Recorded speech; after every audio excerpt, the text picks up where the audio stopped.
যায় মানে একটা বেশ একটু অস্থির সময়তেই পরিকল্পনাটা হয়েছিল আর কি। আমরা এমনিতে তো মানে আমরা নাটক করি, সবাই নাটকের সঙ্গেই মূলত যুক্ত। আমাদের সমস্ত পারফরমেন্সই একদম হিয়ার অ্যান্ড নাও, দর্শকের সামনাসামনি।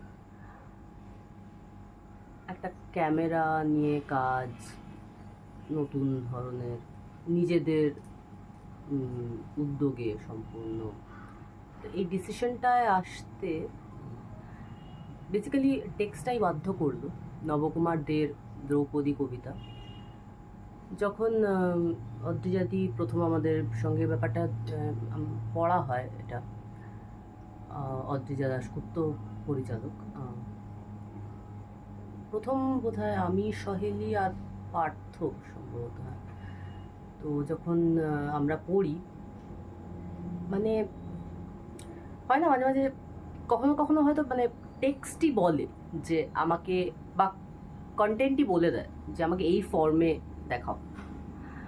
খানিকটা সেরকমই হলো, যে ভিজুয়ালগুলো যখন আসছে তখন মনে হচ্ছে যে না, মানে এখানে একটা অন্য পার্সপেক্টিভ, দর্শক আর অভিনেতাদের মাঝখানে একটা অন্য কারো চোখ, অন্য কারো দৃষ্টিভঙ্গি, অন্য কিছু একটা থাকা দরকার আছে।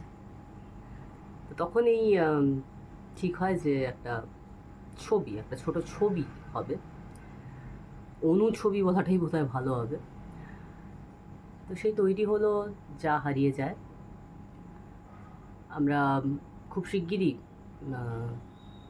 মুক্তি পেতে চলেছে আমাদের সঙ্গের দল ইউটিউব চ্যানেল থেকে 13ই জুন, আনলাকি 13 জুন। আমরা রাত্রি 10টায় মুক্তি পেতে চলেছে আমাদের অনুছবি যা হারিয়ে যায়। আপনারা দেখুন এবং দেখে যা আপনাদের মনে হয়, আপনাদের মূল্যবান মতামত আমাদের কমেন্ট বক্সে লিখে জানান। আর যদি আপনাদের ভালো লাগে তাহলে অবশ্যই একটু শেয়ার করবেন আর বন্ধুবান্ধবদের দেখাবেন, এটুকুই।